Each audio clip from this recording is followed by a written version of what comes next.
Shalom rekan-rekan, shalom jemaat, Bapak Ibu, saudara sekalian. Baik, marilah kita akan memulaikan ibadah kita secara online di minggu kedua, tepatnya pada tanggal 10 bulan Mei. Tak terasa sudah berada di minggu kedua. Karena itu mari kita menyerahkan seluruh rangkaian ibadah ini dengan mengangkat kedua tangan kita di hadapan Tuhan. Sesungguhnya pertolongan kita ialah Tuhan yang menciptakan langit dan bumi dan segala isinya, dan tidak pernah Ia meninggalkan ciptaan tangannya, selalu dipeliharakannya baik siang maupun malam.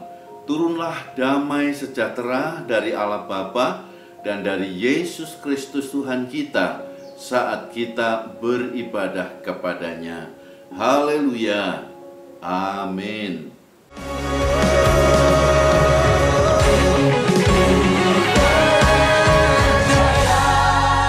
Janjimu ajaib, terukir dalam kehidupanku. Ku berserah di dalam kekuatanmu. Segala bagiku. Ku percaya janjimu ajaib, terukir dalam kehidupanku. Ku berserah di dalam kekuatanmu. Ku berserah di dalam kekuatanmu. Ku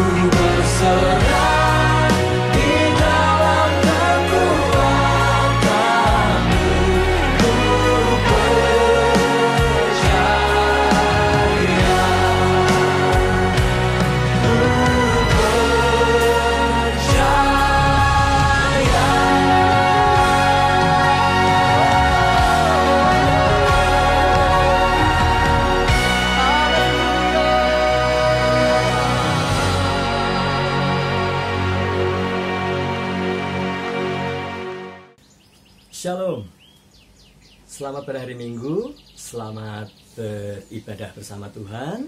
Walau secara dengan online, tetapi kita tetap dengan hati yang penuh sukacita dan penuh ucapan syukur pada Tuhan. Mari kita berdoa terlebih dahulu. Tuhan Allah Bapa kami yang dalam surga, pada hari ini Tuhan kami kembali menghadap Engkau. Terima kasih buat hari yang baru yang Tuhan senantiasa berikan kepada kami, dan kami mengucap syukur bila pada hari ini kami boleh mengikuti ibadah secara online. Biarlah kami tetap merasakan betapa indahnya bersekutu dengan Engkau. Terima kasih Tuhan, bila sebentar lagi kami akan mendengarkan sebagian dari firman-Mu. Bukalah mata telinga hati kami secara rohani, sehingga kami boleh mengerti apa yang menjadi kehendak-Mu pada hari ini. Terima kasih Tuhan, kami siap mendengarkan, dan hanya di dalam nama Tuhan kami Yesus Kristus kami alaskan doa kami ini. Amin. Firman Tuhan pada pagi hari ini saya mengambil tema, yaitu tentang memberi persembahan di tengah kekurangan. Ya, saya ulang lagi, memberi persembahan di tengah kekurangan. Bapak Ibu saudara yang saya kasihi, ajaran untuk memberikan persembahan, ya, itu sudah kita awali atau kita diajarkan semenjak kita masih kecil, semenjak kita ikut sekolah minggu, hingga kita jadi remaja, hingga kaum muda, dan hingga sampai saat ini, di mana ajaran memberi persembahan itu telah ada semenjak dulu, ya, dan berlaku hingga sampai sekarang. Nah, zaman dahulu pun memberikan persembahan juga sudah dilakukan. Misalnya kalau kita gali lebih dalam lagi, di kitab Perjanjian Lama, ya, di kitab Kejadian ada kisah Kain dan Habil. Bagaimana Kain dan Habil, kedua tokoh ini memberikan persembahannya kepada Tuhan. Nah, Tuhan sendiri, Tuhan Yesus ya, juga memberikan contoh ya dalam memberikan persembahan ya. Bagaimana persembahan yang baik, yang berkenan di mata Tuhan. Nah, ini akan kita bahas bersama-sama. Mari kita akan buka Alkitab kita ya, kita akan buka Alkitab kita yaitu di dalam kitab Markus ya, kitab Markus pada ayat yang ke 12 ya, kitab Markus pada ayat yang ke-12, ayatnya yaitu 41 sampai dengan ayat 44 ya. Markus, saya ulang, pasal 12 ayat 41 sampai dengan ayat yang ke-44. Demikianlah bunyi firman Tuhan. Judul perikopnya persembahan seorang janda miskin. Nah, pada suatu kali Yesus duduk menghadapi peti persembahan dan memperhatikan bagaimana orang banyak memasukkan uang ke dalam peti itu. Banyak orang kaya memberi jumlah yang besar. Lalu datanglah seorang janda yang miskin dan ia memasukkan 2 peser, yaitu 1 duit. Ya, maka dipanggilnya murid-muridnya ya, dan berkata kepada mereka, "Aku berkata kepadamu, sesungguhnya janda miskin ini memberi lebih banyak daripada semua orang yang memasukkan uang ke dalam peti persembahan. Sebab mereka semua memberi dari kelimpahannya, tetapi janda ini memberi dari kekurangannya. Semuanya yang ada padanya, yaitu seluruh nafkahnya." Nah, Bapak Ibu Saudara yang saya kasihi, kondisi saat ini memang sungguh memprihatinkan. Kita bicara mengenai dampak dari COVID-19 ya, dampaknya meluas sekali, khususnya di bidang ekonomi. Semua kena dampaknya, saya kena dampaknya. Banyak teman-teman saya, kerabat saya, tetangga saya, semua terkena dampaknya. Apa itu dampaknya? Pendapatan, salary.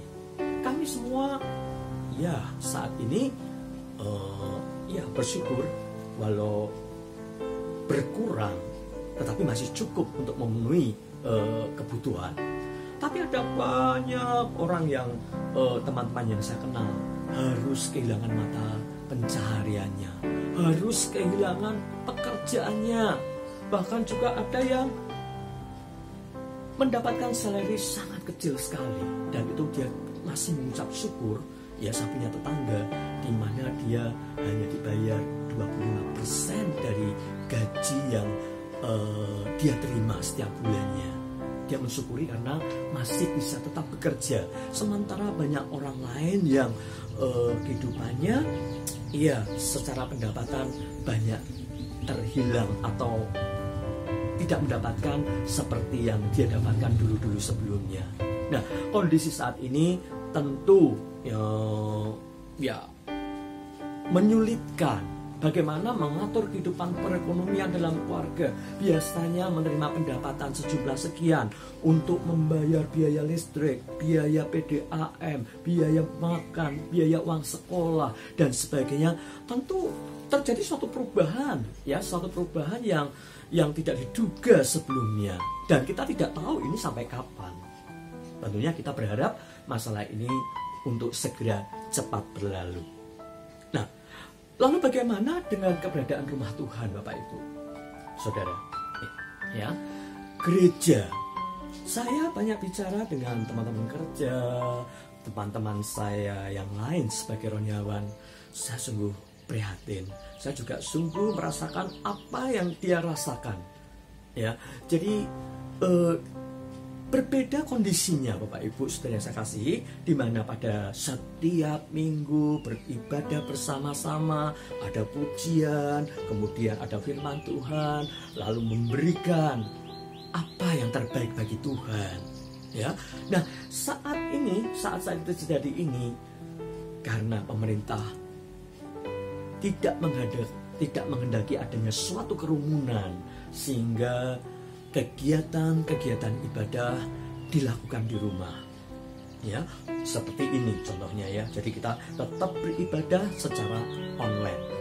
Tetapi tentunya sangat berdampak Bapak Ibu, Saudara yang saya kasihi, yaitu dengan pendapatan. Ya, jemaat mungkin tidak biasa dengan memberikan persembahan secara transfer, ya, secara yang tidak seperti biasanya kantong kolektor yang diedarkan, atau kita maju ke depan memberikan persembahan kita ke kotak persembahan. Dan bukan hanya itu Bapak Ibu yang saya kasihi, saya melihat sendiri di mana gereja dengan jemaat yang begitu banyak, dan ketika gereja itu mengadakan ibadah streaming, ya, ibadah online, saya melihatnya dari lebih kurang jemaat 1.000 lebih ya Bapak Ibu ya, tapi jemaat yang nonton hanya sekitar 275 ya. Minggu yang lalu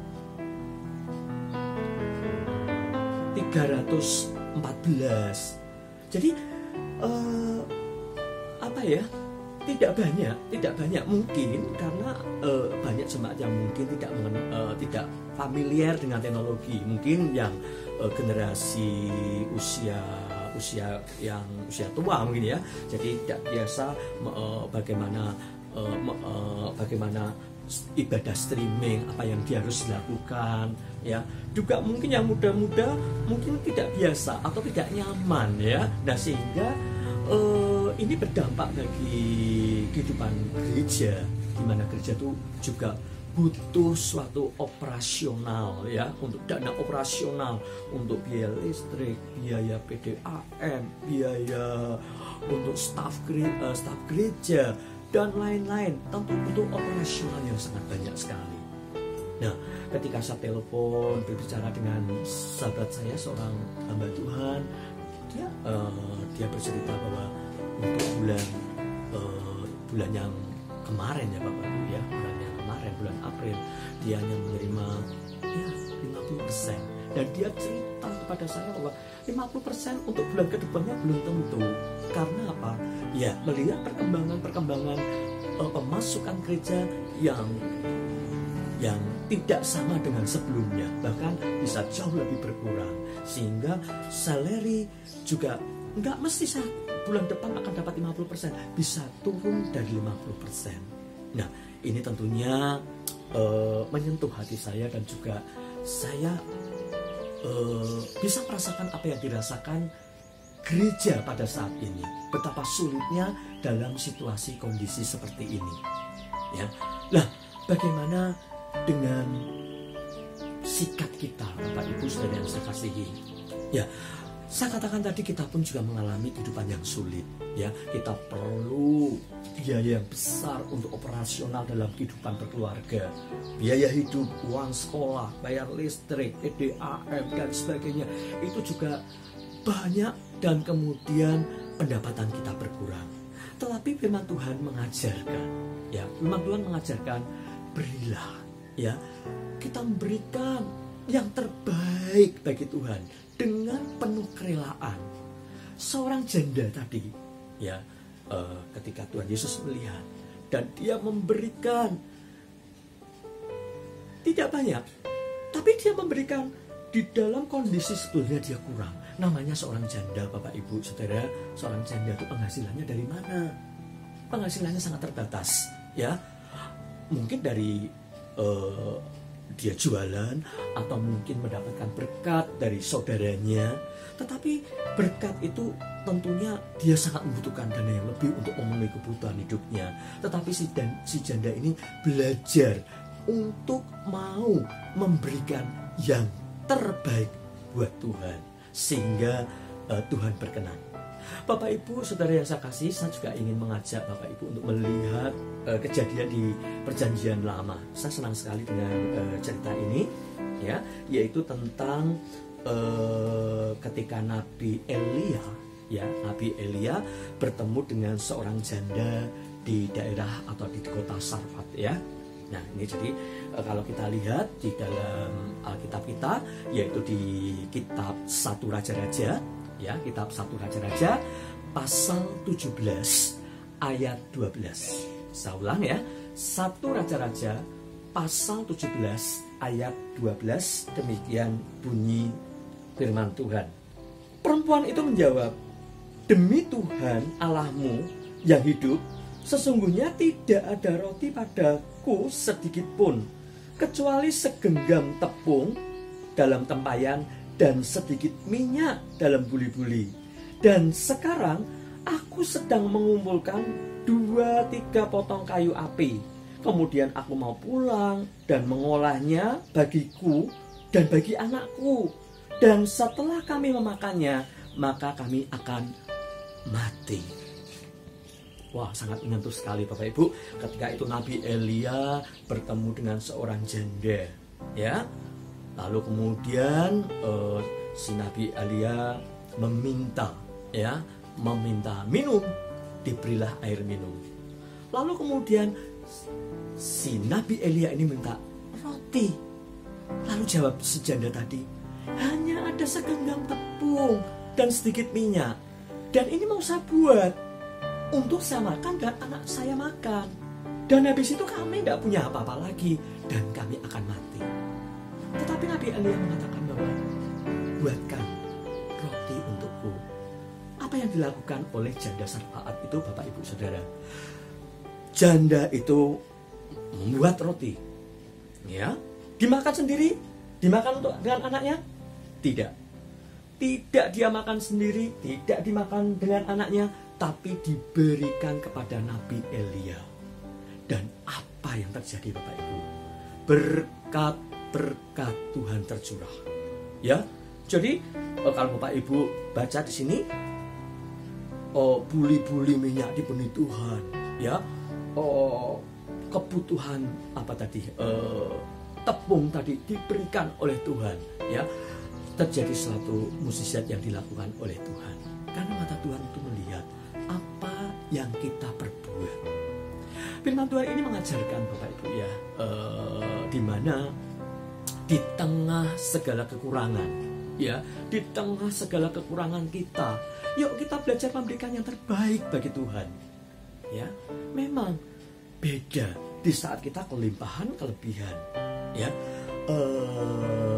Ini situasinya sangat beda, ya. Nah, saya ada suatu kesaksian Bapak Ibu ketika saya waktu itu masih bermahasiswa, ya, saya masih kuliah, saya jauh lebih muda dari sekarang. Nah, kemudian pada waktu itu karena saya kuliah di Salatiga, ya, di Satya Wacana, di mana kuliah hari terakhir itu adalah hari Jumat dan kuliahnya sore jam 4, ya, jam 4 sampai jam 6. Tapi sebelum jam 6 biasanya setengah 6 sudah dosen izinkan pulang. Dan saya langsung buru-buru, yaitu suatu kegiatan yang saya rindukan, selalu saya tunggu-tunggu di hari itu, yaitu kegiatan persekutuan doa, ya, persekutuan doa mahasiswa. Nah, biasanya besok paginya saya baru pulang ke Semarang, ya.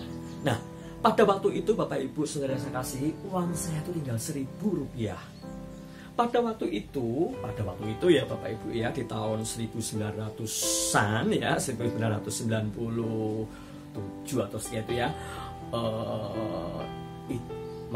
Tahun 1991 yang dikurang, ya. Itu dimana kalau kita naik bis dari Semarang ke Salatiga itu hanya Rp500.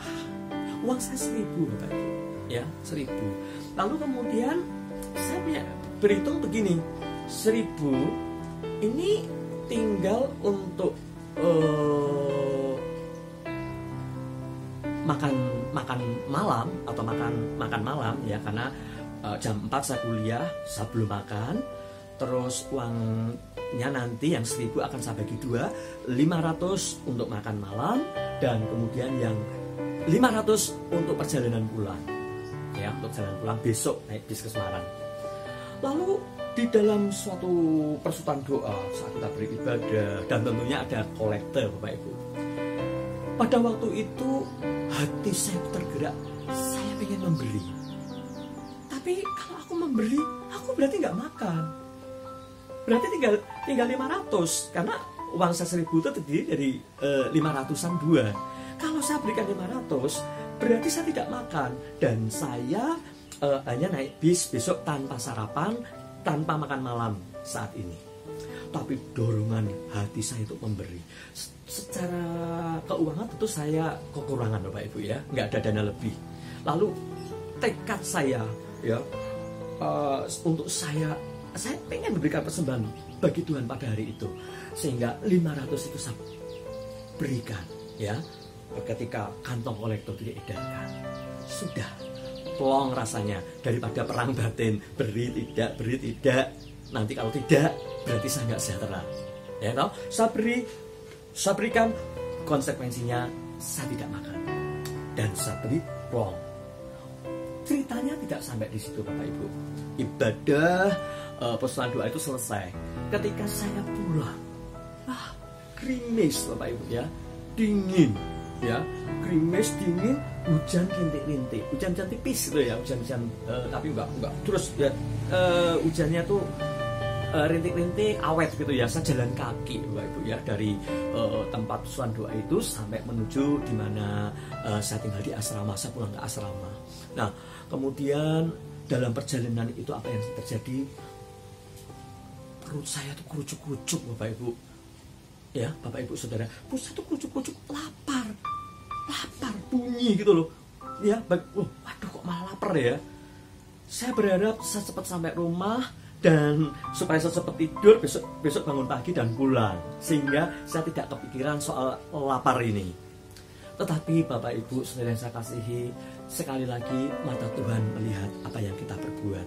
Di saat saya berjalan timik-timik ya, gerimis gitu ya, dingin saat itu ya, kerucuk-kerucuk perutnya, tiba-tiba ada seseorang itu naik sepeda motor dan kemudian berhenti di samping saya.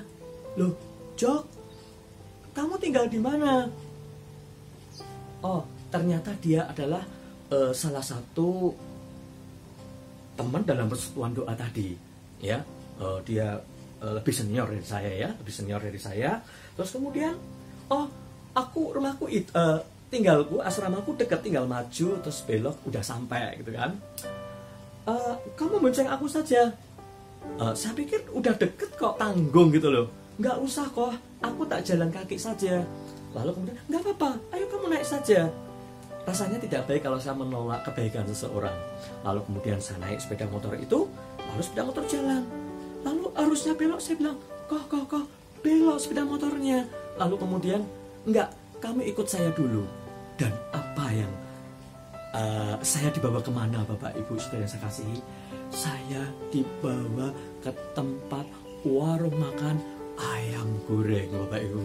Wah, puji Tuhan, mata Tuhan melihat apa yang Engkau perbuat. Di saat saya lapar kucuk-kucuk ya, di mana saya harus berarti menahan lapar sampai besok pagi, tetapi Tuhan itu baik.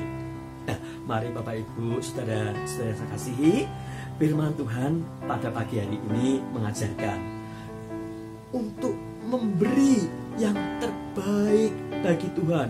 Walau kita sebenarnya sendiri, kita sebetulnya kekurangan. Ya, kita sebenarnya kekurangan. Ya, mari kita belajar memberikan yang terbaik bagi Tuhan, dan mata Tuhan melihat apa yang kita perbuat. Demikian firman Tuhan pada pagi hari ini, biarlah menjadi berkat bagi kita semua. Amin. Mari kita sama-sama berdoa kembali. Tuhan Allah Bapa kami yang berada dalam surga, pada pagi hari ini Tuhan kami mengucap syukur buat berkat firman-Mu yang telah Kau berikan kepada kami, dan biarlah firman-Mu menjadi rema di dalam kehidupan kami. Ajar kami Tuhan di dalam situasi yang sulit seperti ini Tuhan, Engkau ajarkan kami untuk memberikan yang terbaik bagi Engkau. Terima kasih Tuhan, terima kasih, dan biarlah permasalahan ini boleh berlalu dan kami boleh menikmati ibadah yang kami rindukan secara bersama-sama. Terima kasih Tuhan, terima kasih. Kami serahkan diri kami semuanya di dalam tangan-Mu, dan hanya di dalam nama Tuhan kami Yesus Kristus kami alaskan doa kami ini. Amin. Setelah kita mendengar firman Tuhan, tentu saja kita bersama-sama merasa diberkati dan rasakan kebaikan Tuhan yang luar biasa. Dan atas nama Majelis Gembala Jemaat, para kasubit, dan jemaat seluruhnya ingin mengucapkan terima kasih kepada Bapak Joko PW yang telah menjadi saluran berkat tersampainya firman Allah kepada kita sekalian. Dan moga kiranya melalui pelayanannya akan terus tambah semangat dan tambah semangat sampai nanti kita berjumpa lagi di kesempatan lain. Mari kita berdoa syafaat. Bapa di dalam kerajaan sorga, berterima kasih untuk hamba-Mu yang telah menjadi saluran berkat. Tuhan telah menjadi saluran berkat tersampainya firman Allah kepada kami semua. Moga kiranya apa yang telah disampaikan menjadi kekuatan, pengharapan, dan membangun iman kami semuanya. Secara khusus kami berdoa Tuhan untuk Indonesia. Berkati Indonesia, negeri tercinta kami ini. Tuhan memberikan semangat, Tuhan memberikan damai sejahtera, dan Tuhan memberikan perlindungan, penjagaan, dan Tuhan memberikan kesehatan, sehingga masyarakat Indonesia semakin hari semakin sehat, semakin hari semakin dekat kepada Tuhan, semakin hari semakin cinta Engkau, dan semakin hari semakin rindu beribadah kepada Tuhan dan mendekat kepada kesucian Tuhan. Terima kasih Bapa untuk pengorbanan Tuhan yang sudah dinyatakan di seluruh muka bumi ini, karena yang percaya kepadamu tidak binasa, melainkan beroleh hidup yang kekal. Kami berdoa secara khusus untuk hamba-hamba Tuhan, untuk para gembala di seluruh Indonesia, khususnya di kota Semarang. Mari Tuhan memberkati denominasi-denominasi lain yang digembalakan oleh beliau-beliau, supaya ada komunikasi, ada jaringan khusus antar hamba Tuhan, antar pendeta, antar gembala jemaat, sehingga memberikan input dan saling memberkati, saling memberikan support. Dan kami percaya nama-Mu lah yang ditinggikan. Kami juga berdoa secara khusus untuk jemaat Majapahit, memberkati Tuhan, supaya jemaat di Majapahit, baik dalam kondisi yang seperti sekarang, kiranya mereka akan tetap menjadi orang-orang yang diberkati untuk memberkati. Berikan Tuhan kesempatan untuk mengaturkan persembahan, baik persembahan kasih, persembahan persepuluhan, supaya melalui ini gereja Tuhan, nama Tuhan ditinggikan di muka bumi melalui pelayanan Gereja Isa Al-Masih Jemaat Majapahit. Terima kasih Bapa. Kami percayakan doa ini dan memberkati mereka. Dalam nama Tuhan Yesus kami mengucap syukur. Amin. Kita akan segera kembali kepada aktivitas kita, baik rencana kerja dan kepada keluarga setelah ibadah online ini, dan kita akan semakin bertambah semangat, semakin cinta Tuhan. Dan karena itu, mari kita akan akhiri ibadah ini dengan menyerahkan seluruh rangkaian ibadah yang sudah kita lewati dengan ucapan syukur. Mari kita mengangkat kedua tangan kita di hadapan Bapa. Sungguhlah kami bersyukur Tuhan, karena Engkau telah memberkati ibadah ini dari awal hingga pada paripurnanya. Dan sekarang kami akan kembali ke kegiatan kami, kepada keluarga kami, dan pada aktivitas yang sudah direncanakan. Kiranya Tuhan akan selalu bekerja. Maka sekarang saudara-saudaraku yang dikasihi Tuhan, biarlah wajah Allah menyinari engkau di siang dan malam, dan oleh kasih Kristus yang selalu berdiam di dalam hatimu akan membuat engkau sukses dan berhasil dan bahagia dalam kasih sayang Tuhan. Dan Roh-Nya yang kudus akan selalu menyertai engkau, membimbing engkau, menuntun engkau, memberikan perhatian, bahkan menghibur engkau mulai saat ini hingga Maranatha, Tuhan Yesus datang kembali pada kali yang kedua. Haleluya. Yang percaya berkata amin.